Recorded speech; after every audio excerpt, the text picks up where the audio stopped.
એવું નહીં લાગતું. સ્વામિનારાયણ હરે સત્સંગી જીવન પ્રકરણ 5 અધ્યાય 65 તારીખ આજે 15 જાન્યુઆરી 2025 અને નવો અધ્યાય આપણે અધ્યાય 65માં જ શરૂ કરીએ છીએ. બરાબર. આ અધ્યાયમાં ભગવાને યોગીએ સ્વશરીર પાતકાળની ચિહ્નો વડે જ્ઞાતવ્યતા નિરૂપણ કરી છે. સમજો, એટલે પોતાનું શરીર જે પડવાનું હોય તેના ચિહ્નો શું છે, એની જ્ઞાતવ્યતા એટલે કેવી રીતે ખબર પડે એ આ અધ્યાયમાં જણાવશે. બરાબર. કોને? યોગીએ. એટલે યોગીએ સ્વશરીર પાતકાળની ચિહ્નો વડે જ્ઞાતવ્યતા નિરૂપણ કરેલી છે. શ્રી નારાયણ મુનિ કહે છે, એ મુનિ અસ્વતંત્ર યોગીએ લોકમાં જાગ્રત દશામાં કે સ્વપ્ન દશામાં ઉત્પન્ન થતા આગળ કહી સેવા ચિહ્નોએ કરીને પોતાનું સમીપ આગત મૃત્યુપણું દેહપાત પહેલાં જ નિશ્ચિત કરવું. હવે જો આમાં આપણે જે વાયુવાળા જોયા તો જે વાયુ હતા 7 પ્રકારના વાયુ બહાર અને અંદર જે છે, બરાબર. હવે એ વાયુ બાહ્ય અને અભ્યંતર જે વાયુઓ જે છે એમાં જે છેલ્લા જે યોગીઓ કયા કે જે સ્વતંત્ર છે, જે ધ્રુવલોકને પામે છે, ભગવાનના ધામને પામે છે, એ તો અપુનરાવૃત્તિ છે. પણ બાકીના જે પહેલાં જે 6 કયા સમજો એ કેવા જે પરતંત્ર છે અને એ લોકો પોતાનો દેહ ત્યાગ કરવામાં સ્વતંત્ર. દેહ ત્યાગ કરવા કરતાં વધારે શું છે કે એ લોકો જે જાય છે તેઓ ભગવાનના ધામમાં નહીં જઈને પોતપોતાની જેવી ઉપાસના હોય છે આ લોકને વિશે તેવી એમ કહે કે એવા ધામને પામે છે અને પુનરાવૃત્તિ એવા ધામને પામીને પાછા આ લોકને વિશે જ આવે છે. હવે એવા જે પરતંત્ર જે છે એટલે એ સ્વતંત્ર નથી, કારણ કે પહેલાં તો સ્વતંત્ર થઈ ગયા સમજો. પણ હવે આ જે છે તે કેવા છે? અસ્વતંત્ર.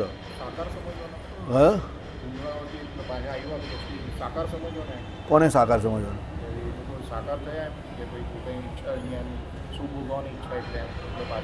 સાકારની કા વાત છે આમાં? સાકાર નિરાકારની કોઈ વાત જ નથી ને આમાં. તો જે ધામ પ્રતિ એ લોકો ગયા કાલે, જે ધામના જે યોગી હોય તે ધામમાં જઈને પાછા આવ્યા. ભગવાનના ધામ સિવાય તો બધા કેટલા બધા ધામ છે.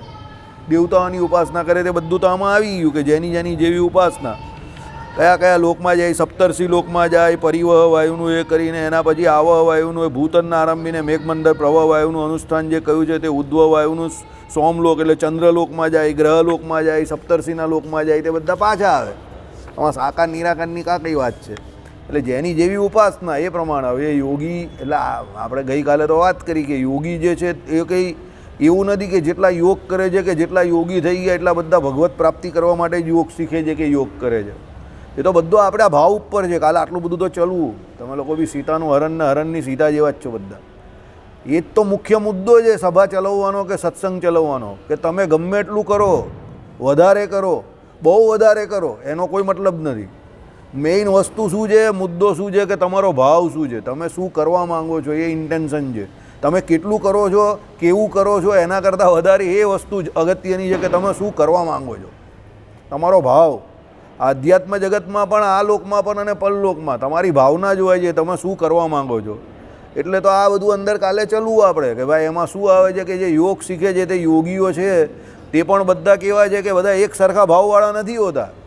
જે એમ કહે કે 7મા પ્રકારના ભગવત પ્રાપ્તિ માટે અપુનરાવર્તી એવા ભગવાનના ધામને પામે છે એ જ પાછા આવતા નથી. બાકીના જે પહેલાં જે કયા તે તો બધા પોતપોતાની વાસના પ્રમાણે કે પોતપોતાની ઈચ્છા પ્રમાણે જે તે લોકમાં જાય અને પાછા આવી જાય. તમે કહો કે વાસના શું? તો આ લોક સંબંધી વાસના નહીં હોય એને, પરલોક સંબંધી વાસના તો હોય ને. પરલોક સંબંધી એણે કોઈ પણ ઈચ્છા હોય તે તૃપ્ત કરવા માટે આ લોકને વિશે એણે તપ આચર્યું હોય, આ લોકને વિશે મનનો ઇન્દ્રિયોનો નિગ્રહ કરેલો હોય અને એને પરલોક સંબંધી જે કોઈ પ્રાપ્તિ કરવાની હોય એ પ્રાપ્તિ થાય. પણ એ બધી પ્રાપ્તિ જે છે તે કેવી છે? તો અપુનરાવર્તી નથી, પુનરાવર્તી છે. કેમ? કારણ કે એને ભગવત પ્રાપ્તિ તો કરી નથી. તો દુનિયામાં ભગવત પ્રાપ્તિ ન કરે ત્યાં સુધી જીવ કોઈ દિવસ અપુનરાવર્તી ગતિને પામતો નથી. આ વસ્તુ મગજમાં ઠસાઈને રાખજો.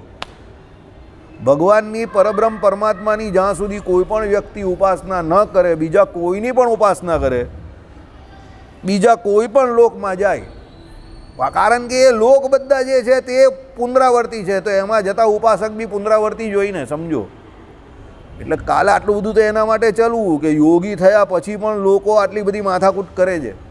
બરાબર કે ભાઈ યોગ શીખ્યા, યોગી થયા પછી પણ એવું નથી કે એને આ લોકની વાસના છૂટી ગઈ. કેમ? એને પ્રોપર જે પ્રકારે પરમાત્માના સ્વરૂપનું જ્ઞાન થવું જોઈએ ભગવાનના સ્વરૂપનું જ્ઞાન નહીં થયું.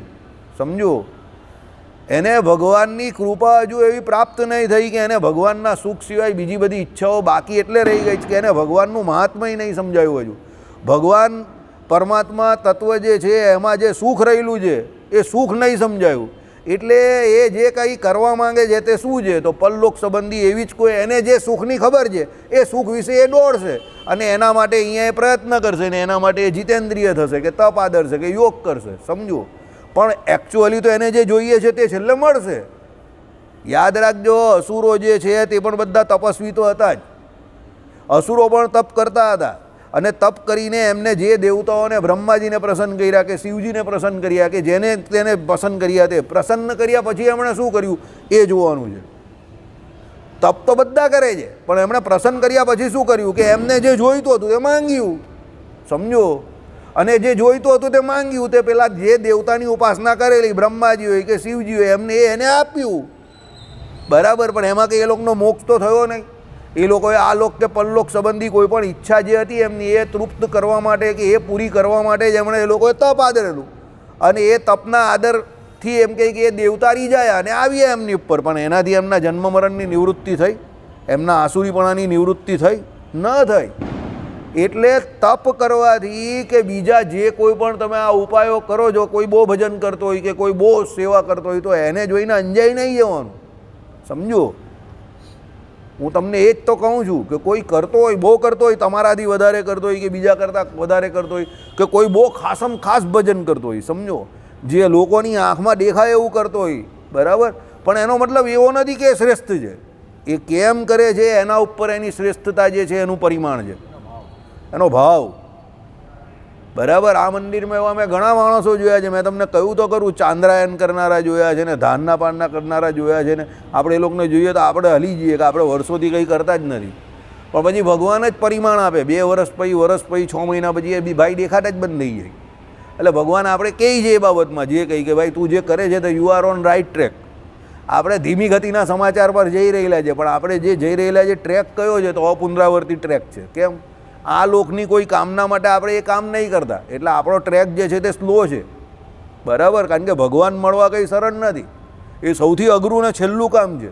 એટલે એ તો ધીરે ધીરે જ કામ થાય. પણ બીજા જે કોઈ કરે છે તે કદાચ કોઈ આ લોકની એને સિદ્ધિ મેળવવી છે એટલા માટે કે આ લોકની કોઈ વસ્તુ પ્રાપ્ત કરવી છે એટલા માટે એ કરે છે. એટલે એની સ્પીડ આપણા કરતાં વધારે હોવાની નેચરલ વાત છે, કારણ કે એને અહીંયા જોઈએ છે સુખ. બરાબર, તો એટલા માટે તો કાલે આટલો બધો સત્સંગ ચલવો. પણ પછી આજે આ પ્રશ્નો ઉદ્ભવ જ નહીં જોઈએ. ઉદ્ભવ એનો મતલબ એવો છે કે સત્સંગમાં ધ્યાન નથી આપતા પૂરેપૂરું. ન સમજ પડે તો ઘરે જઈને સાંભળો પાછા એકવાર. કેમ? એક વાત અત્યારે તમને નક્કી કરી દઉં કે તમે અહીંયા ન શીખી શકશો ને બીજે કશે નહીં શીખવાના. એનું કારણ છે બીજે કોઈની પાસે આટલો ટાઈમ જ નથી અને કોઈ આટલું ચલાવવાનો પણ નથી. સમજજો, આ તો મને પોતાને એવો ઇન્ટરેસ્ટ છે કે ના જે કંઈ ચલાવવું તે પૂરેપૂરું ચલાવવું. અને મને પોતાને એવું છે કે ભાઈ ભગવાને જે પ્રમાણે કહ્યું કે નંદ સંતોએ જે પ્રમાણે કહ્યું કે જેને હકીકતમાં ભગવત પ્રાપ્તિ કરવી છે એ શું કહેવા માંગે છે એ સમજવાનું છે અને એ બીજાને સમજાવવું પણ એ જરૂરી છે. એટલા માટે હું અહીંયા આ બધું કરું છું. કંઈ ટાઈમપાસ કરવા નહીં બેસતો અહીંયા. સમજો કે મારે કોઈ નામના પણ નહીં જોઈતી કે મને કોઈ ઓળખે એની મને કોઈ ઈચ્છા જ નથી હવે. બરાબર, મારે કોઈ નામ નહીં જોઈતું, કોઈ ઈચ્છા નહીં જોઈતી. એટલે કોઈ કામ એવું કરવું નથી કે જેને કરીને આ લોકને વિશે પાછા અટવાવવું પડે. કારણ કે હવે એક વસ્તુ નક્કી કરી દીધી ભગવાને જેટલી સમજણ આપી એની ઉપરથી કે આ લોક સંબંધી કોઈ પણ સુખ પરમેનન્ટ નથી. બધું એવરીથિંગ ઇઝ ટ્રાન્ઝિટ. ટ્રાન્ઝિટ એટલે કે એવું જ આજે છે ને કાલે નથી, આગંતુક છે. એટલે ભગવાન સંબંધી સુખ મેળવવું હોય તો એના માટે તો તમારે પ્રયત્ન એવો જ કરવો પડે કે જે અપુનરાવર્તી એવું ભગવાનનું સુખ. અને ભગવાનનું સુખ જ અપુનરાવર્તી છે, યાદ રાખજો. કેમ? એ એકવાર તમે મેળવો ને એટલે પછી તમને બીજા સુખની ઈચ્છા જ નહીં થશે. એટલે તો કહ્યું કે સમાધિમાં 1 ઘડી 2 ઘડી પણ જો ભગવાન સંબંધી સુખ આવ્યું હોય તો એવું લાગે યુગથી હું આ સુખ ભોગવું છું. એ સુખ નથી આવતું એના માટે તો યોગીઓ આટલું બધું તપ કરે છે, ઉપાસના કરે છે. પણ આમાં આપણે અત્યાર સુધી પણ જે કંઈ યોગીઓ વિશે જાણતા હતા એના કરતાં વધારે ઊંડાણમાં સતાનંદ સ્વામીએ ભગવાનના કહેવાથી આટલું બધું ભગવાને જ કહ્યું છે સતાનંદ સ્વામીને પણ કે આપણે પણ એવી સમજણ હતી કે ભાઈ યોગી જે યોગ કરે છે તે બધા ભગવત પ્રાપ્તિ માટે જ કરે છે, એવી આપણી સમજણ પણ એવી હતી. પણ ભગવાને સમજાવ્યું એવું નથી હોતું. જે વ્યક્તિ યોગ કરે છે કે જે તપસ્વી છે તે બધા ભગવત પ્રાપ્તિ માટે જે કરે છે એ અડધી સમજણ છે, અધૂરી સમજણ છે. કેમ? તપશ્ચર્યા તો બધા જ કરે, ત્યાગ જે છે તે ફક્ત સાધુ પુરુષમાં આવે. યાદ રાખજો, જે આસુરી જીવ છે એ ત્યાગ નહીં કરી શકે. રાવણે તપશ્ચર્યા તો બહુ કરી, પણ એને કોઈ દિવસ ત્યાગ કર્યો કોઈ પણ વસ્તુનો? રાવણ આખી સોનાની લંકા હતી, પણ રામાયણમાં એવું લખેલું કે રાવણે 50 તોલા 100 તોલા કોઈને દાન કર્યું. અરે ઉલટી કુબેરની લંકા હતી તે પચાવી પાડી. રામાયણમાં એક ચોપાઈ તુલસીદાસજીની એવી છે કે ભાઈ યક્ષો હોય કે પછી બીજા ગંધર્વો હોય કે કોઈની પણ સ્વર્ગની કે કોઈની પણ સ્ત્રી હોય તો બધીને રાવણ ઉપાડી ગયેલો. સમજો, જેટલી સારી વસ્તુ દુનિયામાં દેખાય ત્રિલોકીમાં એ બધી એની પોતાની સમજતો હતો. તો એ તપશ્ચર્યા તો કરી, એણે તપ તો કર્યું, પણ એનામાં ત્યાગ નહીં હતો. કેમ? એની ઉપાસના નહીં હતી. કોના પ્રત્યે? ભગવાન પ્રત્યે. સમજો કહેવાનો મતલબ શું છે. તપશ્ચર્યા કરનારા જગતમાં ઘણા બધા દૈત્યો, દાનવો, અસુરો તમને મળી જાય, પણ આમાં સામે જે બોર્ડ પર આવેલું ને પરમ દિવસ એ પ્રમાણે એ લોકો ડંભી હોય. ડંભી એટલે શું છે? તપશ્ચર્યા કરીને લોકોને એવું બતાવવા માંગતા હોય કે અમે બહુ ધાર્મિક છે, અમે બહુ ધર્મમાં માનીએ છીએ, પણ એ તપશ્ચર્યા પાછળનો એનો આશય જે હોય ને તે બહુ ખરાબ હોય, દુરાશય હોય.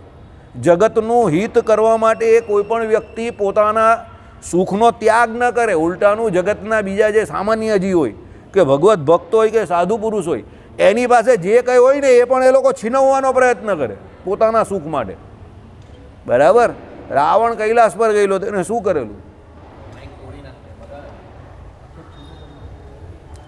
બરાબર? એટલે કહેવાનું તાત્પર્ય શું છે કે ભાઈ કોઈની તપશ્ચર્યા જોઈને કે કોઈનો યોગ જોઈને એવી રીતે ન માનવું કે આ ભગવત પ્રાપ્તિ માટે જ કરે છે. એ તો એની પાસે બેસવું પડે, રહેવું પડે, અને એ વ્યક્તિને સમજવો પડે કે એકચ્યુઅલી ભગવાનનું ભજન કરવા માંગે છે કે ભગવત પ્રાપ્તિ કરવા માંગે છે.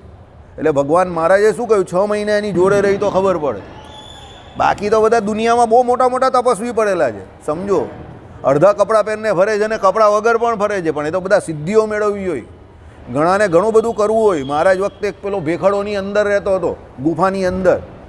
ગામ લોકો કહે કે બહાર જ નહીં આવતા, બહાર જ નહીં આવતા, ને કંઈ એક જ દિવસે વર્ષમાં બહાર આવે છે. ગામના લોકો કે એક વખત જ આવે છે, એક વખત આવે. તે કે આવે તો શું કરો તમે? તે કે બધા એની આરતી ઉતારે છે, બધા એને મળે છે અને પછી પાછા અંદર ચાલ્યા જાય છે. મહારાજ કે આ વખતે તમે એ નહીં જતા. પછી એ વર્ષે પાછો એ બહાર આવ્યો, પણ કોઈ ગામના લોકો ગયા જ નહીં મહારાજના કહેવાથી. 2-4 દિવસમાં એની દંડી ગુલ થઈ ગઈ, વિકેટ પડી ગઈ. કેમ?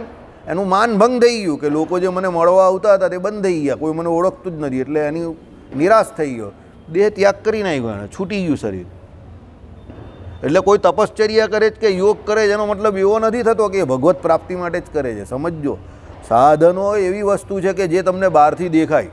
ઉપાસના એવી વસ્તુ નથી કે જે તમને બહારથી દેખાય. ઉપાસના બહુ સૂક્ષ્મ વસ્તુ છે. બહાર તમે જે કરો જે સાધન છે, ઉપાસના નથી. સમજજો, ઉપાસના આંતરિક બાબત છે, ઇન્ટરનલ મેટર છે.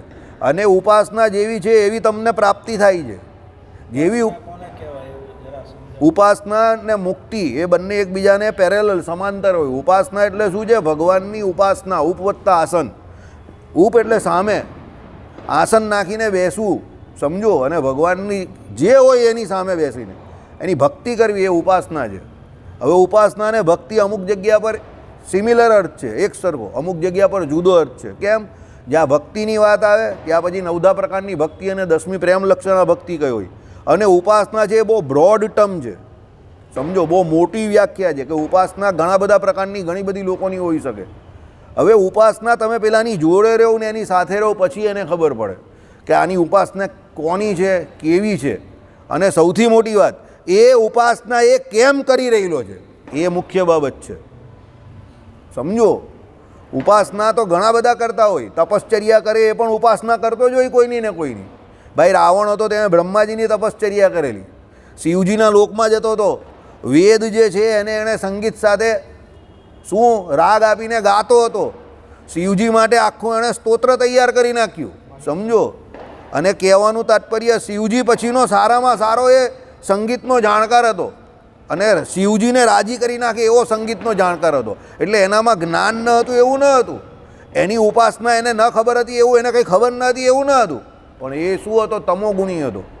એની વૃત્તિ જે હતી તે આસુરી હતી. જે મારી પાસે નથી, જે જગતમાં સારું છે બધું મારે છીનવી લેવાનું, આવી એની વૃત્તિ હતી. એટલે રાવણ કોઈ દિવસ પણ પૂજનીય નહીં થયો. યાદ રાખજો. કેમ? એની વૃત્તિ ખરાબ હતી. ઉપાસના તો હતી પણ વૃત્તિ ખરાબ હતી. ઉપાસના એણે કેમ કરેલી? તપશ્ચર્યા એણે કેમ કરેલી? પ્રાપ્તિ માટે. ત્યારે ભગવત ભક્ત જે છે તેની ઉપાસના અતિશય શુદ્ધ હોય, એમાં ત્યાગ ભાવ હોય, જગતના કોઈ પણ સુખની કામના ન હોય. એની ઉપાસનામાં શું હોય? પરમાત્મા, પરબ્રહ્મ, પુરુષોત્તમ નારાયણ, એની કૃપા, એમની પ્રાપ્તિ. ભગવાન સિવાય બીજી કોઈ પ્રાપ્તિ એને જોઈતી નથી. એટલે એની ઉપાસના અતિશય શુદ્ધ છે, એટલે એને પ્રાપ્તિ પણ અતિશય શુદ્ધ. એટલે એવા પુનરાવર્તી એવા ભગવાનના ધામમાં જાય છે. સમજો, હકીકતમાં વાસ્તવિકતામાં સત્સંગ કરવાનો કે શાસ્ત્રોનો અભ્યાસ કરવાનો કે સ્વાધ્યાય કરવાનો જો સૌથી મોટો આશય હોય ને તો આ આશય છે કે ભાઈ આપણે અત્યાર સુધી શું કર્યું, હવે શું કરવું જોઈએ, કેવી રીતે કરવું જોઈએ, કોને પામવાના છે, પામનારો કોણ છે, કેવી રીતે પમાય, કેટલા સમયમાં પમાય, સાધનો શું છે, આ બધું જાણવું પડે. એના માટે સત્સંગ કરી રહેલા છે. બરાબર. બાકી આમ બે ચોપડા વાંચી લીધા, આમ કરી નાખ્યું, તેમ કરી નાખ્યું, એ તો બહુ ઇઝી છે, એમાં કંઈ નથી. રોજ 15-20 મિનિટ, અડધો કલાક તમે ઘરે વાંચી લો, એનાથી બહુ વધારે સ્વાધ્યાય કરવો જોઈએ. બધી વાત સાચી, પણ ભગવાન કહે એ પ્રમાણે જેવી સત્સંગે કરીને તમારી બુદ્ધિમાં સુધારો થશે એવી બીજી કોઈ બીજો રસ્તો જ નથી. શ્રવણ ભક્તિ એકદમ શ્રેષ્ઠ હોવી જોઈએ. શ્રવણ ભક્તિ વક્તાની પણ હોય અને શ્રવણ ભક્તિ શ્રોતાની પણ હોય. સમજો. બરાબર. મને કેમ યાદ રહી છે આ બધું? મને કેમ યાદ રહી છે? મને કેમ એવું ખબર પડે છે કે ભાઈ આમાં આવું આવેલું કે તેવું આવેલું? કે ભાઈ હું જે વાંચું છું ત્યારે મને એવું હોય છે કે ના, મારે પણ કરવું તો પડશે જ ને. તમને સંભળાવવાનું એવું થોડો મારો જોબ છે એકલો, મારે પોતે પણ કરવાનું છે ને. એટલે મને યાદ રહી છે. સમજો. અને એ સમજવા માટે જ હું અહીંયા બેસું છું. એવું નથી કે એકલા તમારા માટે હું અહીંયા બેસું છું, હું મારા માટે જ બેસું છું. સમજજો. તો મારી જોડે તમારું ને તમારી જોડે મારું, એમ બધાનું કામ થાય છે. એટલે અહીંયા આ બહુ સમજવું જરૂરી છે કે ભાઈ દરેક યોગી કે દરેક મંદિર આવનારો કે દરેક ભજન કરનારો ભગવત ભક્ત હોવો જોઈએ જ કે હોય છે. નોટ નેસેસરી, એ જરૂરી નથી. અને મારા જીવનના જે પ્રમાણેના અનુભવ પ્રમાણે તો એવું છે કે જે બહુ કરતો હોય, બહુ સ્પીડમાં જતો હોય, એ જાય પણ એટલો સ્પીડમાં જ. પછી જે ધીરે ધીરે જતો હોય ને એ લાંબી રેસનો ગોળો હોય. બરાબર. એટલે એવું નહીં કહેતો કે તમારી સ્પીડ ઘટાડો. હું એવું કહેવા માગું છું કે તમારી જે કામનાઓ છે તે કામનાઓ ઘટાડો જગત પ્રત્યેની, અને ભગવાન પ્રત્યે જે કંઈ કરી શકતા હો એ કરો. ભલે થોડું કરો પણ કોન્ક્રીટ કરો, એમાં ઘટાડો નહીં થવો જોઈએ. ભાઈ ગયા વર્ષે તમે મારા સ્ત્રીએ આપેલા મંત્રની 2 માળા ફેરવતો હોય તો આ વર્ષે 3 કે 5 થવી જોઈએ, 1 નહીં થવી જોઈએ. સમજો.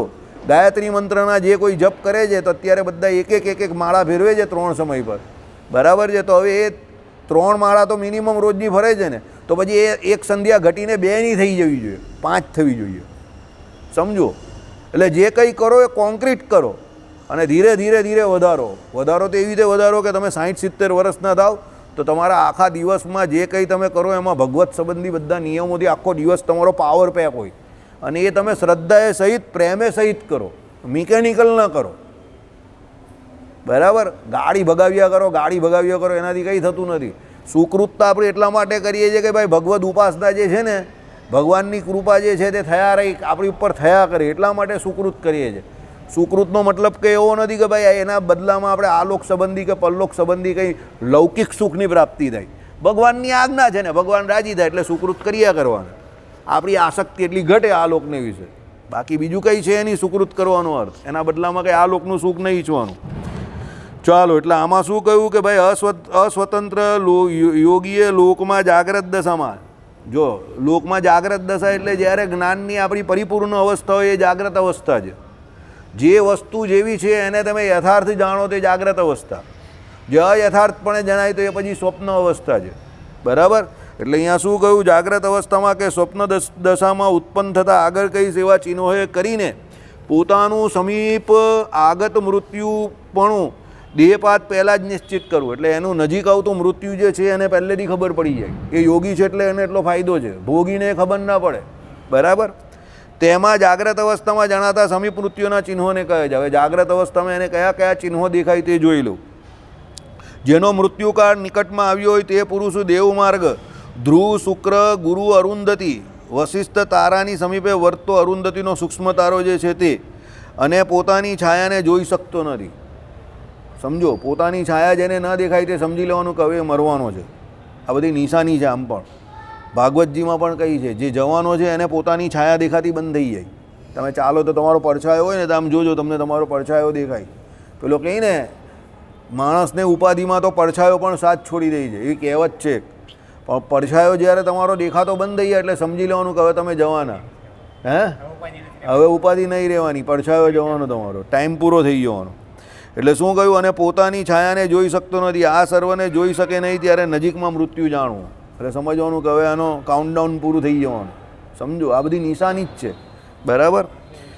આંખે થોડુંક ઓછું દેખાતું થઈ જાય, પછી આમ જોઈ ને તો આ નાકનો અગ્રભાગ ન દેખાય, પછી કાનનું મશીન જે ગુરુ ગુરુ અવાજ આવે છે ને એ બંધ થઈ જાય. બરાબર? અને સામાન્ય નિશાની તો એવી કહી છે કે પહેલાં અન્નનો ત્યાગ કરે ને પછી પાણીનો ત્યાગ કરે.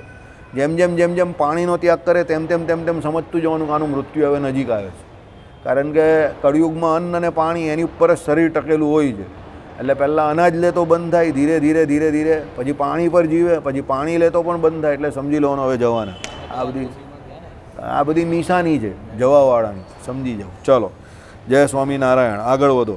તથા જેનો મૃત્યુ સમીપમાં આવ્યો હોય એવો યોગી સૂર્ય, અગ્નિ, ચંદ્રને નિસ્તેજ જુએ. તમને પોતાને એવું લાગે આંખમાં કંઈ તકલીફ નહીં હોવી જોઈએ ભાઈ, પછી મોતિયો થયો હોય તો પણ નિસ્તેજ દેખાય. બરાબર? આંખ બાંખ વ્યવસ્થિત ચાલતી હોય ને તો એ ચંદ્ર જે છે તે, અગ્નિ જે છે તે, સૂર્ય જે છે તેને નિસ્તેજ દેખાય. એને એમાં તેજ ન દેખાય. એનું કારણ એવું છે કે એની અંદર શરીરમાં રહેલા બધા દેવતા છે ને તે બધા ઉઠી જવાના છે. સમજો, હવે એની અંદરના દેવતા ઉઠી જવાનો હોય પિંડમાં રહેલા, એટલે બ્રહ્માંડમાં જે દેવતાઓ છે તે બધા એને નિશ્ચિત દેખાવા માંડે. સમજી ગયા? કારણ કે શરીર છોડે એટલે બધા દેવતાઓ છોડવાના છે ને. આ શરીર પિંડમાંથી શરીર છૂટી જાય એટલે પતી ગયું. એટલે આવું થાય. એટલે શું કહ્યું? કદાચિત ગગનતળમાં ચંદ્રાદિ જ્યોતિર્બિંબને દ્વિરૂપ પણ જો, એટલે બબ્બે દેખાય, આવું દેખાય ત્યારે મૃત્યુ નજીકમાં આવેલું જાણવું. બરાબર? જે ચંદ્ર આદિક ને સૂર્ય આદિક જે છે તે બધા બબ્બે દેખાતા થઈ જાય ને. એટલે સમજવાનું કે હવે એનું ટિકિટ કપાઈ જવાની. ચાલો, સમીપ આગત મૃત્યુ યોગી કદાચિત વાંતિ એટલે મળમૂત્રાદિકને સુવર્ણ રૂપ્ય સદ્રશ જુએ. એટલે મળમૂત્ર હોય તો એને સુવર્ણ જેવું દેખાવા માંડે. બરાબર? આ યોગીની વાત કરેલી છે, સમજો. આ સામાન્ય જનની વાત નથી. સામાન્ય જનના તો મેં તમને જે લક્ષણ કહે એ પ્રમાણે મશીન બંધ થઈ જાય, આંખે એ થાય, કાનમાં એ થઈ જાય, તે ખોરાક છૂટી જાય, પાણી છૂટી જાય એટલે જવાનો, શરીર પડે એનું. આ યોગીની વાત છે. વૃક્ષોને પણ કદાચિત સુવર્ણ સદ્રશ જુએ. આ બધા જે ઝાડ પાન દેખાતા હોય તે પણ એને સોનાના હોય એવા દેખાય. આવું દેખાય ત્યારે મૃત્યુનો સમીપ સમય સમજો. બરાબર? એટલે આવું દેખાય એટલે યોગીએ સમજી જવાનું કે હવે આપણો સમય થઈ ગયો. આ કોના માટે છે? પેલો યોગી જે અસ્વતંત્ર છે તેની વાત છે. સ્વતંત્ર રીતે દેહ મૂકીને ભગવત ધામમાં જવાનો છે એને કોઈ આવી નિશાની દેખાતી નથી. કારણ કે એ તો સ્વતંત્ર છે. એટલે એ તો જાતે દેહ નક્કી કરશે ને. એ તો કાળ કર્મને માયાથી પર છે, કાલે જોયું એ પ્રમાણે. એટલે એ તો આસન વાળીને બેસશે અને એ જાતે નક્કી કરશે કે મારે જવાનું જ હવે. સમજજો, ફેર છે બંનેમાં. પેલો સ્વતંત્ર રીતે દેહ મૂકે છે કારણ કે કાળ કર્મ માયાથી પર છે અને ભગવત ધામમાં જશે. અને આ જે છે તે અસ્વતંત્ર યોગી છે. યોગી તો છે પણ અસ્વતંત્ર છે. કેમ? આપણે અહીંયા બેસીએ છીએ એ પ્રમાણે સભામાં ઘણા બધા લોકો આવે છે, પણ બધાના પોતપોતાના ઇન્ટેન્શન્સ છે, પોતપોતાની ઈચ્છા છે, પોતપોતાના પૂર્વના કર્મને અનુસારે બધા આવે છે. કોઈ અહીંયા જાણવા માટે આવે છે, કોઈ કંઈ બીજા સુખ માટે, કોઈ ત્રીજી ઈચ્છા, કોઈ ચોથી ઈચ્છા, બધાની પોતપોતાની ઈચ્છા છે. હવે સમજો, શાસ્ત્ર ચાલે છે એક જગ્યા પરથી, ચલાવનાર પણ એક જ વ્યક્તિ છે, પણ પેલો એને ગ્રહણ કેવી રીતે કરશે? જેવા જેવા એના કર્મ હશે ને જેવું એને જોઈતું હશે એટલે એ પ્રમાણે જે ગ્રહણ કરશે. બધા એક સરખું ને એક લાઈન પરથી જવા છતાં પણ, એક શબ્દ બોલાતો હોવા છતાં પણ, એક વાક્યનું ઉચ્ચારણ થતું હોવા છતાં પણ બધા એને અલગ અલગ રીતે લે છે. કેમ? સાંભળનારાના અનાદિ એટલે જે પૂર્વના કર્મ છે તે અને અત્યારના કર્મ અને ઇન્ટેન્શન્સ જે એના હેતુ છે તે બધાના અલગ અલગ છે. એટલે કહેનારો ગમે તે કહીને પણ પેલો લેશે એ પ્રમાણે જ. કાલે પેલા બે ભાઈ હસતા નહીં હતા? આપણે જે વાત કરી તે બે જણા પાછળ હસતા હતા ને. બરાબર? એટલે મેં કહ્યું પછી, મેં કહું આમાં હસવા જેવી કોઈ બાબત નથી, આ રડવા જેવી બાબત છે. કે જો આટલું બધું ચલાવ્યા પછી પણ તમને એવું હોય કે ભાઈ આ લોકમાં અમને કંઈ કરવું છે અને આ લોકને વિશે અમને જે કંઈ નથી મળ્યું એ મળે, તો પછી તમે અહીંયા જે આવો છો તો હજુ બહુ ટાઈમ જશે તમને. અને કાલે ઉઠીને પછી તમને સત્સંગનો યોગ રહેશે કે ન રહેશે ભગવાન જાણે. કારણ કે તમને જે જોઈએ છે તો ભગવાન આપી દેશે સત્સંગના બદલામાં, કે તમે જે સુકૃત કરો છો એના બદલામાં. પણ પછી એ મળ્યું પછી સત્સંગ મળશે કે નહીં મળશે કોને ખબર છે? હુ નોઝ? સમજો. કારણ કે અત્યારે મળેલો તો પણ જો તમારી આસક્તિ તૂટતી નથી ને અહીંયા આવીને આટલા બધા તંટોળવા પછી પણ તમને આ લોક સંબંધી સુખ જોઈતું હોય છે, તો પછી તો બીજી જગ્યા પર તો તમને કોણ આટલી બધી દુશ્મનાવટ કરીને તંટોળવાનું? બધાની તો કંઈ મારી જેમ ભમતી નથી હોતી ને કે સીધું બોલી દે. બરાબર? લોકોને તો બીજા જોડે સંબંધ સાચવવા છે. એટલે બધા વક્તાઓ તમને એમ જ કહે છે ગ્રહસ્થ થયો તો ખૂબ ધન કમાવું, ખૂબ ધન કમાવું, ખૂબ ધન કમાવું, ને પછી કોને દેવું? અમારી આ જોડી ફરે છે એમાં જોડીમાં આપો. સમજો. હે? ભગવાન તો રાજી થવાના જ છે, પણ હવે આપણે કઈ એને એવું થોડું કઈ સલાહ અપાય ગ્રહસ્થને ખૂબ ધન કમાવું, ખૂબ ધન કમાવું. એ તો હું હવે રાજી થવાના ભગવાન. હવે આલી ગાંડા જેવી વાત છે, હવે અક્કલ વગરની વાત કરે ને. લોકો બધા સોનાના કડા નાખી દેતા હતા ને બેનો પેલા ચાવી નાખી દે, શું કહેવાય પેલી ચેન નાખી દેતા હતા ને બધું કેટલું બધું નાખ્યું. હે? કોઈ જોડી બોડી ઉત્સવ હોતું નથી. આ તો પહેલાંના સમયમાં પ્રભાત ફેરી ફરતી હતી, સમજો. ઉત્તરાયણના ટાઈમમાં ને એના સાધુ સંતોની અક્ષર પુરુષો તમે કાઢેલો છે, બાકી તો એકચ્યુઅલી કંઈ નીકળતું નહીં હતું. પ્રભાત ફેરી આપણે ત્યાં પહેલાં શું હતું, આ પેલા લોકો લોહડી જે કહેવાય ને, આપણે નોર્થ ઇન્ડિયામાં લોહડી નામનો પેલો તહેવાર છે. એ જે હોય ને તે આપણા તમારા ખેડૂતો જે હોય ને, તો પેલો નવો પાક ઉતરે ને તો મકર સંક્રાંતિને દિવસે એ મૂકીને એ લોકો સેલિબ્રેશન કરતા હતા, હજુ પણ કરે છે. અને આ સાધુ સંતો હોય તે સિમ્પલ પ્રભાત ફેરીમાં નીકળે, ભગવાનનું ભજન કરે, અને જેણે જે કંઈ આપવું હોય તે પ્રેમથી આપતા હતા. અમારી સોસાયટીમાં બી આવેલા છે. સિમ્પલ હતું. હવે પણ આ બધું હવે એને શું કર્યું, બધું એનું ટ્રાન્સફોર્મેશન થઈ ગયું ને મોડર્નાઇઝ થઈ ગયું બધું. હા, મોર ઓફ પ્રોફેશનલિઝમ. સમજો. હા, બધા જ કરે છે હવે તો, સમજી ગયા. એટલે એકચ્યુઅલી કંઈ એવું કંઈ હતું નહીં પહેલાં. કોઈ કશે કંઈ હતું નહીં. હવે બધું પૈસા મળે એટલે બધા ઉત્સવ ચાલે. હવે જય સ્વામિનારાયણ, છોડોની માયા. એટલે કહેવાનો મતલબ જ એ છે કે અહીંયા આવીને ન સુધારવાના આપણે તો કાંથી સુધારવાના. એક વાત બીજી કે અહીંયાથી તો હેડ ઓફિસમાંથી અહીંયાથી તમને જે હોય તે કહેવામાં આવે છે. હવે અત્યારે તમે બીજી જગ્યા પર કે અત્યારે મંદિરમાં જ જોઈ લો નહીં, કોણ સાચું બોલવાનું છે કોને? કારણ કે બધાના તાર ગમે ત્યાં જોડાયેલા છે. તે શું કામ સાચું બોલીને એની દુકાન બંધ કરે? ચલો બોલો. તો અમારા જેવાની ભમતી હોય તો કહીએ તમને કે ભાઈ આ પ્રમાણે છે. બરાબર? હવે ઠીક છે. હવે પછી ક્યાં સુધી આ બધું ચાલશે? ભગવાન જાણે, રામ જાણે. માર જય સ્વામિનારાયણ. ચાલો, કંઈ નહીં, હરી ઈચ્છા. કાદવમાં કે વેળું વગેરેમાં પોતાનો પાદ મૂકતા અડધા જ પાદ તનને જુએ પણ પૂર્ણ નહીં.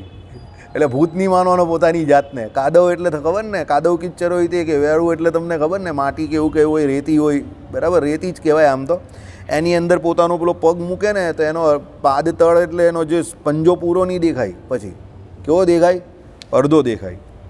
છાયાને અંદર છિદ્રે સહિત જુએ. બરાબર? પોતાના પ્રતિબિંબને મસ્તક વર્જિત જુએ. આ પણ છે, સાચી વાત છે. આનું પ્રતિબિંબ જે દેખાય ને એ મસ્તક વગરનું દેખાય. આ તો સામાન્ય માણસને બી ખબર પડી જાય. જો જ્યારે તમને તમારું પ્રતિબિંબ જે છે ને તે મસ્તક વગરનું દેખાય ને એટલે સમજી લેવાનું કે ટિકિટ કેન્સલ થઈ જવાની. બરાબર? હવે ટિકિટ જવાની. કારણ કે મસ્તક જે છે એ મેઇન છે. મસ્તક આપણી શું છે ખબર? તમને આઈડેન્ટિટી છે, ઓળખાણ છે. મસ્તક નહીં રહે તો માણસ થોડો એ. શરીરમાં તમે જો હાથ પગ કે કંઈ, એટલે જ તો કહું આ કોણ છે, આઈડેન્ટિટી જ નહીં થાય ને, ઓળખાણ નહીં થાય. એટલે તો કહ્યું કે એને મસ્તક નહીં દેખાય. આમ કરીને જોતો હોય ને એનો પડછાયો જોઈને એમાં એને એનું મસ્તક જ નહીં દેખાય. એટલે સમજી લેવાનું કે આની ટિકિટ જવાની હવે. એટલે એને પોતાને ખબર પડે, તો બીજાને નહીં, એને પોતાને ખબર પડે. ચાલો. આ સર્વે અતિ સમીપ આગત મૃત્યુતાના ચિહ્ન છે. આગત એટલે આવનારું. બરાબર? સૌથી સમીપના, એકદમ નજીકના આ બધા ચિહ્નો છે. જ્યારે પ્રકૃતિથી સ્થૂળ દેહ એકદમ કૃશ થઈ જાય, કિંવા કૃશ દેહ એકદમ સ્થૂળ થઈ જાય. જ્યારે હવે કોઈ જાડો માણસ હોય એનું શરીર એકદમ શું થઈ જાય? પાતળું થઈ જાય. કાં પછી કોઈ પાતળો હોય તેનું શરીર એકદમ જાડું થઈ જાય. આ પણ એમ કે સમીપ આગત મરણનું લક્ષણ જાણવું. આ પણ મરવાનું લક્ષણ છે. કારણ કે એકદમ કુદરતી એવો ચેન્જ આવી ગયો ને, પેલો ફૂલી જાય. તમે જોજો અમુક પતલા માણસ હોય ને, મરવાના થાય ને પહેલાં બહુ ફૂલી જાય. જોજો આમ મોડું થઈ જાય. એ એબનોર્મલ લાગે. પણ જે સાયન્સને ભણેલો એને ખબર પડે કે આ જે આનું વજન કે આ બોડી જે વધી રહેલું છે એ નોર્મલ નહીં વધી રહેલું. પાણીનો નિકાલ નહીં થાય એટલે કિડની ફેલ થઈ ગયો, શરીરને વિશે પેલા બધા પાણી છે ને બધું જામ થઈ ગયું, એટલે બધા પગના બધા આ બધા ભાગ બધું ફૂલી ગયેલું હોય. હા, બધું બહુ ફૂલી જાય શરીરમાં. તમને રીતસર દેખાય કે આ એબ નોર્મલી વધેલો છે, બરાબર? એ તમને નોર્મલ નહીં દેખાય, એબ નોર્મલી વધેલો જાણે પગના આ જે ભાગ છે ને આમ ફૂલી ગયેલો હોય, બધું ફૂલેલું હોય, પણ એ એબ નોર્મલ હોય. એટલે સમજવાનું કે આ ભાઈ જય સ્વામિનારાયણ. ડૉક્ટર પણ કંઈ કહે એને ઘરે લઈ જાઉં, કારણ કે હવે ડૉક્ટરોને ખબર હોય કે મેડિકલી આમાં કંઈ થાય એવું નહીં હોય, એટલે સારો ડૉક્ટર હોય ઘરે લઈ જાઓ. અત્યારના પાછા કોઈ લૂંટારા ધૂતારો હોય તો પછી એની ઉપર વેન્ટિલેટર મૂકે ને આ ટેસ્ટ ને પેલો ટેસ્ટ ને ફલાણો ને ડાયાલિસિસ ને પૈસા બનાવી લે, બરાબર? જય સ્વામી નારાયણ. જો એક વસ્તુ યાદ રાખજો, આ શરીર માટે જીવ બધા પાપ કરે છે અને છેલ્લે આ શરીર માટે જ બધું ગુમાવે છે, શરીર દ્વારા જ, બરાબર? એટલે ભગવાને શું કહ્યું? હું શરીર છું. એ સૌથી મોટું શું છે? અજ્ઞાન છે. બધું આ શરીર માટે જ જીવ કરે છે, યાદ રાખજો. પાપ પણ બધા શરીર માટે કરે અને છેલ્લે ગુમાવે ને બધું એ પણ શરીર માટે જ ગુમાવે. એટલે અજ્ઞાન સૌથી મોટું આ શરીર જ છે. કોના માટે? જે ભગવત ભક્ત નથી એના માટે. જે જ્ઞાની છે, જે ભગવત ભક્ત છે અને જ્ઞાની છે એના માટે આ શરીર સૌથી મોટું ભગવાનને પામવાનું સાધન છે, જો એનો સદુપયોગ કરે તો, બરાબર? એક ઓસ્ટ્રેલિયામાં છે ને 2008માં ટેસ્ટ મેચ હતી, ત્યારે ઓસ્ટ્રેલિયન મીડિયાએ એક શોન ટેટ કરીને બોલર આવેલો ને એના વિશે એવી વાત ઉડાડેલી કે બહુ ઝડપથી દડા નાખે છે, 155-160ની સ્પીડે. પર્થમાં મેચ હતી, ટેસ્ટ મેચ. તો ભારતના ખેલાડીઓને ડરાવવા માટે પેલું મીડિયા ત્યાંનું શું કહે ખબર? બહુ પેસમાં નાખે ને ભારતના બધા સિનિયરોને બોલ દડા ના દેખાશે, એટલે દડા નીકળી જાય પછી એ લોકોનું બેટ ફરશે એવું કહેતા હતા. તો સચિન તેંડુલકરને કોઈ પત્રકારે પૂછ્યું, ત્યારે સચિન તેંડુલકર રમતો હતો, તો એને પૂછ્યું કોઈ પત્રકારે કે ઓસ્ટ્રેલિયન મીડિયા આવું કહે છે કે પેલો બહુ ફાસ્ટ દડા નાખે છે, ત્યાં પીચ બહુ ફાસ્ટ છે, તો તમે કેવી રીતે રમશો, એને ટેકલ કેવી રીતે કરશો, ખબર? તો સચિન કે એ જેટલો ફાસ્ટ દડા નાખે છે એ વસ્તુ તો સાચી કે ફાસ્ટ દડા નાખે છે, બરાબર છે?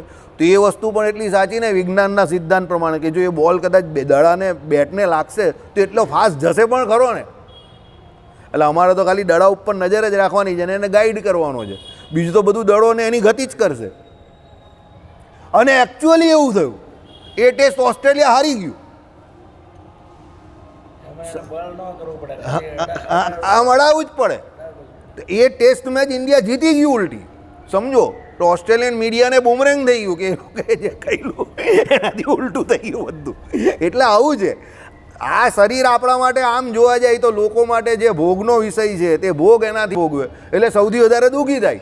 પણ જે ભગવાનનું ભજન કરનારા છે, જે યોગી છે, તેનો સદુપયોગ કરે તો એ ભગવાનના ધામમાં પણ આ શરીર જ જાય છે, મનુષ્ય શરીર જ જાય છે. એટલે દેવતાઓ પણ આ શરીરની વાંછા રાખે છે. હવે અત્યારે આ બધા આપણે ત્યાં કુંભ સ્નાન કરવા ગયા, જે કોઈ છે તે સાધુ છે, જૂના અખાડા છે કે નવા અખાડાવાળા છે કે નાગા બાવા છે કે ભાઈ આપણા જેવા જે કોઈ છે એ બધા જે કોઈ ત્યાં ગયા, બરાબર? તો માનવ શરીરે કરીને જ એમને કુંભ સ્નાનના એની પ્રાપ્તિ થવાની ને. ત્યાં દેવતાઓ પણ આજે બધા જ આવે છે, સમજો. પણ એ બધા પોતાના રૂપે કરીને નહીં આવી શકતા, આમ તેમથી આવતા હશે કે ત્યાં બધા ચિરંજીવી પણ આવે છે ત્યાં, સમજો, બરાબર? પણ સૌથી વધારે શાંતિથી એટલે છાતી ખોલીને જનારા કોણ? તો માનવ શરીર ધારી જ ને, મનુષ્ય જ ને. પેલો ભાઈ કોઈ ફ્રાન્સથી આવ્યો, કોઈ ઇટલીથી આવ્યો, બધા કાંકાથી, કોઈ સ્પેનથી આવે છે, રોજ નવા નવા આવે છે. અરે એક ભાઈએ,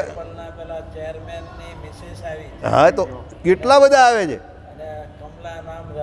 હા, એટલે ઈચ્છા પ્રગટ કરેલી જીવતો ત્યારે મારા કુંભ મેળામાં જાવ, બરાબર? એ પત્ર છે ને એ વાંચીને આવી, સમજો. એટલે કહેવાનો મતલબ એ મનુષ્ય શરીરે કરીને જ આવ્યા ને.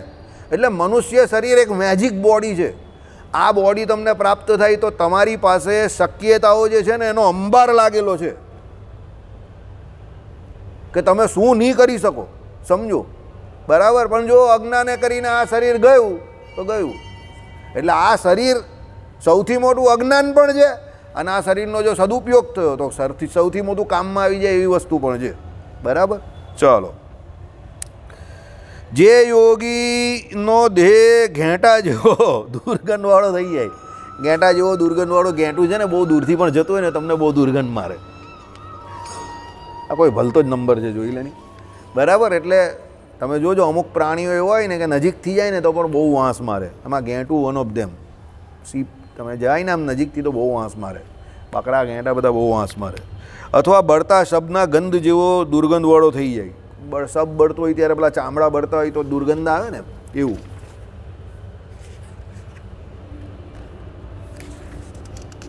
ત્યારે તેનો મૃત્યુ અતિ નિકટમાં છે એમ જાણવું. સમજો, શરીરમાંથી દુર્ગંધ એવી આવે પેલા ઘેંટા જેવી કાં મરેલા સબ જેવી, એટલે સમજી લેવાનું કે આ જવાનું, આના શરીરમાંથી બહુ દુર્ગંધ આવે છે. સ્નાન કરવા માત્રમાં જે યોગીના ચરણ અને હૃદય વિના વિલંબે એકદમ સુકાઈ જાય તેનો મૃત્યુ અતિ નજીકમાં સમજવો. તમે સ્નાન કરીને પાણી તરત જ સુકાઈ જાય એટલે સમજવાનું કે હવે આ જવાનું. બરાબર.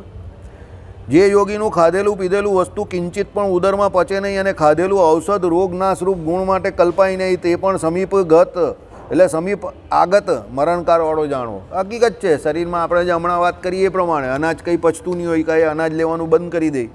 બરાબર. ખાધેલું પીધેલું જરા પણ એને ઉદરમાં પચે નહીં એવું હોય, બધું બહાર નીકળી જતું હોય, કાંઈ એવું હોય, કાં લેવાતું ન હોય, કાં પછી ખાધેલું ઔષધ જે રોગનાશ ગુણ માટે કલ્પાય નહીં તે પણ સમીપ આગત મરણકાળવાળો જાણો. એટલે રોગની કોઈ એને રોગ થયો હોય, બીમારી થઈ હોય ને કોઈ એને ઔષધ આપે તો ઔષધ પણ અંદર ન ટકતું એટલે પછી સમજવાનું કે આ ભાઈ જવાના. બરાબર. કારણ કે કંઈ ટકે જ નહીં ને શરીરમાં. જેના તાળુ સ્થાનમાં ઉદરમાં અને હૃદયમાં દાહ થાય, બળતરા થાય. દાહ એટલે આપણી ભાષામાં બળતરા કહીએ ને તે. તાળુ સ્થાન એટલે આ જીભ જે તમારી ઉપર લાગે ને તે, એ તાળું. પછી ઉદરમાં એટલે પેટમાં બળતરા થાય અને હૃદય એટલે અહીંયા. બરાબર. નાસિકા કે કર્ણની વક્રતા થઈ જાય, નાક જે છે ત્યાં વાંકું થઈ જાય, કર્ણ જે છે કાન છે ત્યાં વાંકા થઈ જાય. બરાબર. અંગના સર્વે સંધિઓમાં સૂળો એટલે વ્યથા થાય. આ બધા જે કલા જોડ છે ને તમારા, આ બધા આપણે શું કહીએ ને, જોઈન્ટ.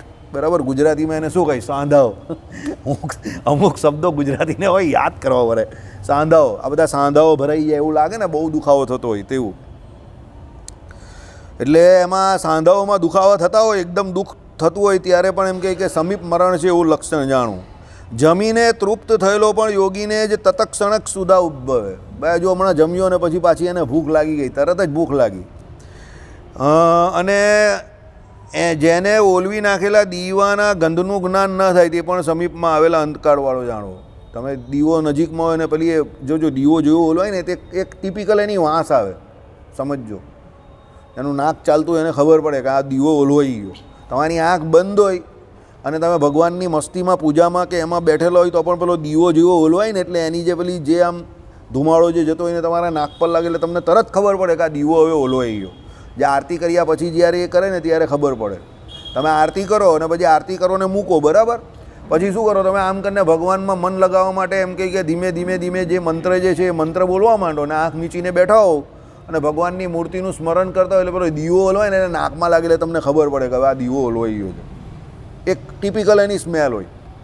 બરાબર. હવે આ તો જે કેવી અનુભવ સિદ્ધ વાત છે, આને કંઈ બહુ વધારે શબ્દો દ્વારા અમે કંઈ કહી નહીં શકીએ. તમારા બધાના અનુભવમાં હશે જો તમે કરતા હોવ તો. ન કરતા હોવ તો જય સ્વામિનારાયણ. બરાબર. ચાલો. જે બીજાના નેત્રમાં વર્તતી કાળી કીકીમાં પોતાના મુખને જુએ નહીં. હા, તમારી આંખની અંદર જો હું ઊભો રહ્યો ને તો મને મારો ચહેરો દેખાતો હોય આ કાળી કીકીની અંદર. બરાબર. પહેલાંના સમયમાં 80s પહેલાંની જે ફિલ્મો હતી ને એમાં એવી રીતે હીરો હિરોઈનના ફોટા બતાવતા હતા. તમારા જમાનામાં પેલા ગાયન આવે ને તેની અંદર પેલી કાળી કીકી હોય ને તે હીરો હિરોઈનના ફોટા અંદર બતાવતા હતા. પેલો હીરો ગાયન ગાય તો એની આંખની અંદર હિરોઈન અને હિરોઈન ગાય તો એની આંખની અંદર હીરો. સમજો. ઘણા બધા ફિલ્મોમાં એ કેમેરા તે સમયને એવા હતા એટલે તે સમયમાં શું હતું, અશ્લીલતા થોડી ઓછી હતી એટલે આંખો દ્વારા એ લોકો પ્રેમનું નિરૂપણ કરતા હતા. સારી વાત હતી, મને કંઈ એમાં ખરાબ નહીં લાગતું હતું. અત્યારે તો એવું કંઈ રહ્યું નથી એટલે અત્યારે તો જે રીતે જેને જે બતાવવું હોય તો બતાવે. અત્યારે તો એ લોકો બધા પેલા નિરાવરણ દ્રષ્ટિવાળા થઈ ગયા, ભ્રમરૂપ થઈ ગયા બધા. બરાબર. એટલે એ લોકોને કોઈ ચિંતા નથી. ચાલો. એટલે કાળી કીકીમાં જ્યારે પોતાના મુખને જુએ નહીં અને જે સ્વયં પોતાના કર્ણને અંગુળી પ્રવેશ આદિક વડે બીડીને અંદર ઉદ્ભવતા પ્રાણ ઘોષને સાંભળે નહીં. જો હમણાં આપણે આવ્યું ને અંદર જે પ્રાણ ઘોષ થતો હોય ને પેલું મશીન ચાલતો હોય ને કરતું એની સંભળાય. એટલે શું સમજવાનું? તેનો મૃત્યુ નજીકમાં સમજવો. એટલે સમજી લેવાનું કે હવે આની ટિકિટ કેન્સલ થઈ જવાની. એટલે રોજ સવાર પડે ને એટલે પહેલાં છે ને આમ અંદર કરીને આંગળી નાખીને જોવાનું મશીનનો અવાજ આવે જ કે નથી આવતો. બરાબર. ચાલો. કંઈ હસવાની વાત નથી ગઈ, હકીકત છે.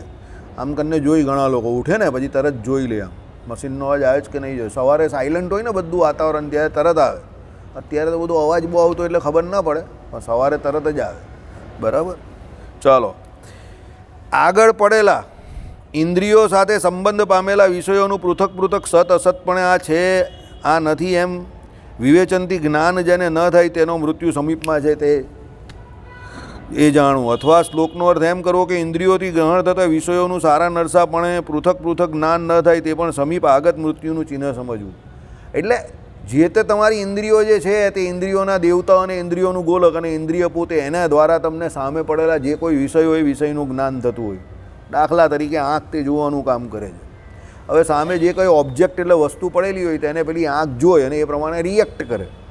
તમારું બોડી રિએક્ટ કરે ને કે ભાઈ એને ખસેડવાનું જ તો ખસેડી લે એ વસ્તુને, કે આમથી જવાનું જ તો આમથી જાય તેમથી. બરાબર, પણ એ જ્યારે પેલાને એવી ખબર પડતી ઓછી થઈ જાય, બંધ થઈ જાય, ત્યારે સમજવાનું કે આ જવાનું. અમારી મદનના કેસમાં અમે આ વસ્તુ જોઈ પણ અમને આઈડિયા નહીં આવેલો, કારણ કે અમે બધા ઇન્જર્ડ હતા. અને એક એક કરીને ઇન્દ્રિયોનું જ્ઞાન ઓછું થવા માંડેલું. આંખે થોડું દેખાતું એને ઓછું થઈ ગયેલું, અને સામે જે કોઈ વિષય હોય ને તેને બહુ દેખાતા નહીં હતા, બહુ ખબર પડતી ઓછી થઈ ગયેલી. પણ અમે બધા કોરોના કાળમાં ઇન્જર્ડ હતા એટલે અમે બહુ એ વસ્તુને ધ્યાનમાં નહીં લીધી. એમને થયું કે ભાઈ હશે અત્યારે એવું, એને પણ કોરોના હતો ને એટલે. બરાબર, પછી જે થવાનું હતું તે થઈ ગયું. એટલે કહેવાનો મતલબ આ વસ્તુ અનુભવમાં અમે જોઈ છે કે જે વિષય જે છે તે વિષયનું પેલાને જ્ઞાન ન થાય. ઇન્દ્રિયો દેખાય ખરી, પણ એ વિષય એ ઇન્દ્રિય દ્વારા બરાબર ગ્રહણ ન થતો હોય એવું તમને લાગે, બીજાને ખબર પડે કે એ પ્રમાણે રિએક્ટ નહીં કરે. એ જોઈ શકતો એવું તમને લાગે પણ એ રિએક્ટ ન કરે. સમજો, સામાન્ય રીતે આપણે શું કરીએ કે રસ્તામાં કઈ હોય તો આમથી જગ્યા બદલી લઈએ, કાંઈ વસ્તુને ખસેડી લઈએ એવું કરે. પણ પેલો વ્યક્તિ જે હોય ને જેને આવી પ્રોબ્લેમ હોય એ રિએક્ટ નહીં કરે. એટલે તમને બીજાને ખબર પડે કે આના ઇન્દ્રિયોનું જ્ઞાન એક એક કરીને હવે ઘટતું જાય છે. બરાબર, ચાલો. એ પણ મૃત્યુનું ચિહ્ન જાણવું. નેત્રનું ભ્રમણ, આપણી આંખે જે આ બધી ફરે છે ને, બરાબર, તે થાય એટલે ચક્કર વકર થાય. આપણે જે આમ આંખ જે ફરતી હોય ચક્કર વકર થાય તે. નાભી પ્રદેશમાં કાળાશ આવી જાય. નાભી મેઇન છે, કારણ કે નાભીની અંદર ઘણી બધી નાડીઓ રહેલી છે. બધી નાડીઓ ધીરે ધીરે શાંત થાય એટલે નાભી પ્રદેશ જે છે તે કાળો થઈ જાય. દાંત કાળા થઈ જાય, ઘણાના દાંત પણ આખા કાળા પડી જાય. બરાબર, અને સ્વભાવનું એકદમ વિપરીતપણું થઈ જાય. સ્વભાવ એકદમ પેલો વિચિત્ર પ્રમાણેનો થઈ જાય. એને કોઈને ઓળખે કોઈને ન ઓળખે, વાતે વાતે કંઈ કોઈ અમુક માણસ રડી પડે, અમુક માણસ બહુ ગુસ્સે થઈ જાય, આવું બધું થાય. એકદમ વિપરીતપણું, એના ઓરિજિનલ સ્વભાવ કરતાં એકદમ વિપરીત રીતે વર્તતો હોય. બરાબર, આ સર્વે નિકટમાં આવેલા મરણના લક્ષણો છે. એટલે સમજવાનું કે હવે આ જવાના. બરાબર, ચાલો. જ્યારે પૂજ્ય મોટાઓના અપમાનમાં પ્રવૃત્તિ થાય, હા, કોઈ ગુરુ હોય, કોઈ વડીલ હોય, એ કોઈ સામે આવે તો પણ એની અપમાનને વિશે પેલો વર્તે. સામાન્ય રીતે ન વર્તતો હોય પણ એ વખતે વર્તે. દાન પાત્ર થકી દ્રવ્ય લેવામાં પ્રવૃત્તિ થાય. હવે સામાન્ય રીતે આપણે હમણાં શું કરીએ, દાન આપવાની વાત કરતા હોય પણ પેલો એમાંથી પણ એમ કહે કે લઈ લઉં પૈસા, એવી વૃત્તિ થાય. ત્યારે એનો મૃત્યુ નજીકમાં આવ્યો છે એમ જાણવું. એટલે એને સમજવાનું કહેવાનો ટાઈમ પૂરો થઈ ગયો છે. સમજો, બરાબર. ઇત્યાદિ જાગ્રત દશામાં ઉદ્ભવતા સમીપ આગત મૃત્યુના ચિહ્નો યોગીએ જાણવા. આ બધા જાગ્રત દશાના એકદમ દેખાય એવા, આ બધા કેવા છે, એકદમ દેખાય એવા કારણો બતાવ્યા જાગ્રત દશાના. હવે સ્વપ્ન દશાના આવશે, અને સ્વપ્ન કેવા દેખાય ને એ પણ આવશે. ચાલો, હવે સ્વપ્નના ચિહ્નો કહે છે, સાંભળો. તથા સ્વપ્નમાં જે ખર, ઊંટ, વાનર, રીંછ વગેરે વાહનમાં બેસીને દક્ષિણ દિશા પ્રતિ જતો પોતાને જુએ તેનો મૃત્યુ પાસે જાણો. આવું સ્વપ્ન આવે ત્યારે મરણ ઢુકડું જાણવું. બરાબર, દક્ષિણ દિશા કઈ બાજુ છે? યમાલય તરફ નીચે છે. ત્યાં એ પોતે જતો હોય ને બેસીને, કે એની ઉપર ખર એટલે ખબર ને ગધેડો, ઊંટ એટલે અને વાંદરો, અને ચોથો રીંછ, એની પર પોતાની જાતને બેસેલો જોઈને નીચે તરફ જતો હોય એટલે સમજી લેવાનું કહેવાનો ટાઈમ પૂરો થઈ ગયો છે. સ્વપ્નમાં પેલો ગભરાઈને ઊભો થઈ જાય, અમુક કાકા ઊભા થઈ, બહુ ખરાબ સપનું છે, બહુ ખરાબ સપનું છે. જોયું ભાઈ, ચાલો. જે સ્વપ્નમાં પોતાને ખાડામાં પડેલો જુએ, હા, ઘણાને એવું હોય કે સ્વપ્નની અંદર ખાડામાં પડેલો છે આમ કરીને. બરાબર, બીજા કોઈએ પોતાને ખાડામાં રોકી રાખેલો જોઈએ, કે આ જબરજસ્તી કોઈ બીજો ઊભું રહેલો હોય ને એને ખાડામાં બેસાડી રાખે. ઊભા નહીં થવાનું, આમને આમ જ બેસી રહેવાનું છે એવો. અથવા પ્રેતને જે સ્વપ્નમાં આલિંગન કરે, કોઈ પ્રેતને એમ કહે કે સ્વપ્નને વિશે ભેટતો જુએ, બરાબર, તેનો મૃત્યુ પાસે આવેલો જાણો. એને સમજવાનું કે એનો ટિકિટ હવે કપાવવાની છે. બરાબર, ચાલો. જે સ્વપ્નમાં જળ વિશે ડૂબી જાય, પાણીને વિશે ડૂબતો હોય સ્વપ્નમાંથી. જે સ્વપ્નમાં અગ્નિ વિશે પોતાને પ્રવિષ્ટ જુએ, આ તો એકદમ સાચી વાત છે.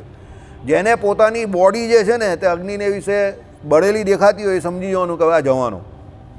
એનો ટાઈમ પૂરો થઈ ગયો. એટલે એ પોતે એને ખબર પડે. જેને એવું સ્વપ્ન આવે કે મારું પોતાનું બોડી જે છે તે અગ્નિને વિશે એનો સંસ્કાર થઈ રહેલો છે, બળી રહેલું છે, એટલે સમજી લેવાનું કે એનો ટાઈમ પૂરો થઈ ગયો. ચાલો, એટલે જે સ્વપ્નમાં અગ્નિ વિશે પોતાને પ્રવિષ્ટ જુએ અથવા જે સ્વપ્નમાં કાદવ વિશે ચોંટી ગયેલો પોતાને જુએ, સ્વપ્નને વિશે બધું આખા શરીરમાં એને કાદવ લાગેલો એવું જુએ, અથવા સ્વપ્નમાં જે પોતાને ઝેર ખાધેલો જુએ. એવું સ્વપ્ન આવે કે કોઈ એને ઝેર આપી દીધું કે ઝેર ખાઈ લીધું, તેનો મૃત્યુ નજીકમાં આવેલો જાણો. આવું સ્વપ્ન આવે ત્યારે મૃત્યુ પાસે હોય એવું જાણવું. જે યોગી સ્વપ્નમાં શરીરમાં તેલ ચોડીને દિગંબર થઈને જપા કુસુમની માળાને ધારીને દક્ષિણ દિશામાં જાય, આવું સ્વપ્ન આવે તેનો મૃત્યુ સમીપમાં જાણવો. એટલે સ્વપ્નમાં હોય ત્યારે શું છે, પોતાના શરીરની ઉપર જાતે તેલ લગાવતો હોય, પછી આખા શરીરમાં દિગંબર એટલે એક પણ કપડાં ના હોય, કપડું ન ધારે એટલે બધા કપડાં કાઢીને જ તેલ લગાવતો હોય. જપા કુસુમની માળાને, એટલે કુસુમની માળા હોય, જપ માળા હોય ને, એ માળાને ધારીને દક્ષિણ દિશા તરફ નીચે જતો હોય એવું એને સ્વપ્ન આવે એટલે સમજી લેવાનું કે એનું જય સ્વામિનારાયણ ટાઈમ પૂરો થઈ ગયો. હે સન્મતે ઇત્યાદિ સ્વપ્ન સંબંધી ચિહ્નો છે તેણે કરીને પણ યોગી પોતાનું મરણ પાસે આવેલું જાણે. હવે તમને થાય કે આ બધું કેમ આપણે ડરાવવા માટે લખેલું હશે, કે આ બધા મૃત્યુના ચિહ્નોને આતે, બરાબર, આ બહુ જરૂરી છે. સભા બહુ શૂન્ય થઈ ગયા છે, બરાબર. ચખોગે તો કહો કે મજા નહીં આવ્યા એવું, પણ મને બહુ મજા આવી એકચ્યુઅલી, બરાબર. એટલે તમને ડરાવવામાં મજા નહીં આવી, પણ મને મજા એટલે આવી કે આ બધી સિગ્નલ લાઇટ છે, બરાબર. એક વસ્તુ છે, ઘરેથી બહાર નીકળ્યા, જે જગ્યા પર પહોંચવાનું છે ત્યાં પહોંચવાનું છે, ને ત્યાં જઈને જે થવાનું છે તે થવાનું છે. એમ જ્યારથી આપણો જન્મ થયો ત્યારથી મૃત્યુ તો નક્કી છે, સમજો. આજે નહીં ને કાલે બધાને આવવાનું જ છે. હવે આમાં જે સિગ્નલ બતાવીએ એ સિગ્નલ શું છે, આપણા માટે બહુ કામના છે કે ભાઈ જગતની બધી ઉપાધિ મૂકીને પછી ભગવાનનું ભજન કરવું, ભગવાનને વિશે વૃત્તિ રાખવી, એટલે આ સિગ્નલ આપેલા છે, ડરાવવા માટે નથી આપેલા, બરાબર. તમે બધા ડરીને, હા બોલો. આ ભક્તોની જ વાત ચાલે છે, આ બધી ભક્તોની જ વાત ચાલે. યોગીઓ ભગવાનના ભક્તો જે છે ને, જે પુનરાવર્તી જે આ લોકમાં પાછા આવવાના છે ને, એની જ વાત ચાલે છે. જે સ્વતંત્ર રીતે દેહ મૂકે એની વાત તો ચાલતી જ નથી. જે એવા ભક્ત થઈ ગયા, જે કાળ કર્મ માયાથી પર, જે ભગવાને કયા એવા હોય એને કંઈ નથી, એ તો સ્વતંત્ર રીતે દેહ મૂકે. પણ આ તમારા મારા જેવા જે હોય ને, બરાબર, એની જ વાત ચાલે. લબર મૂછ્યાઓ, સમજો. પણ આ વસ્તુ કામની છે. કેમ તમને કહે કે ભાઈ આ વાસુદેવભાઈ બહુ આવી કેમ વાત કરે છે નેગેટિવ? આ નેગેટિવ વાત નથી, આ કામની વાત છે. કેમ? તમને એક પ્રકારે વોર્નિંગ બેલ મળે છે કે શરીર હવે તમારું બહુ નજીકના સમયમાં છૂટવાનું છે, એટલે બધી જગતની આસક્તિ છોડીને ભગવાનમય જીવન કરી નાખો, ભગવાનનું ભજન કરો, જેમ બને તેમ વધારે ભગવાનમાં વૃત્તિ રહે, એવો તમને વોર્નિંગ બેલ મળે છે. એટલે આમાં કંઈ ડરવાની વાત નથી. શરીર તો આજે નહીં ને કાલે પડવાનું જ છે, નક્કી વાત છે. તો એ આપણે એક પ્રકારનું સિગ્નલ મળે છે કે જવાનો છું. તો આમાંથી કોઈ પણ ચિહ્ન કોઈને દેખાય તો એણે એલર્ટ થઈ જવાનું છે કે ભાઈ હવે શરીર બહુ નજીકમાં છૂટવાનું છે, તો એ ભજનને વિશે લાગી પડવું, બરાબર. ચાલો, થઈ જાય ને, એને ચિહ્ન મળી જાય. તો ખટવાંગ રાજા હતા, એને દેવતાઓ જોડે યુદ્ધ, એટલે દેવતાઓ માટે એ લોકો દેવાસુર સંગ્રહમાં યુદ્ધ કરવા ગયા દાનવો જોડે. તો એમણે દેવતાઓને કહી દીધેલું, જો ભાઈ તમારા માટે યુદ્ધ તો હું કરીશ. યુદ્ધ કર્યું. ખટવાંગ ખટવાંગ ખટવાંગ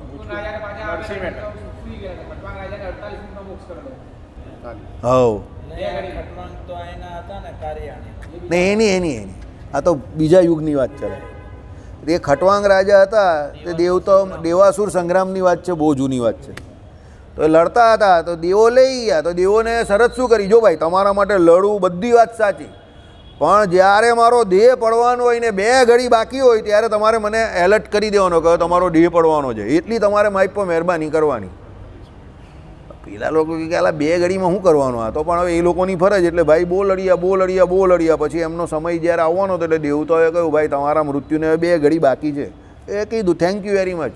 હવે 2 ઘડીમાં પણ પાછું શાસ્ત્ર એવું કહે છે કે પહેલી 1 ઘડી જે હતી ને, એમાં તો એણે એના નીચે પૃથ્વી પર એના જે છોકરા બોકરા હતા એને રાજપાટ સોંપી દીધું, બધું કામ કર્યું. અને છેલ્લે 1 ઘડી કે અડધી ઘડી જે બાકી હતી એમાં એ ભગવત સ્મરણ કર્યું ને એનો મોક્ષ કરી નાખ્યો. હા, અડધી ઘડીની અંદર મોક્ષ કર્યો એનો, બોલો.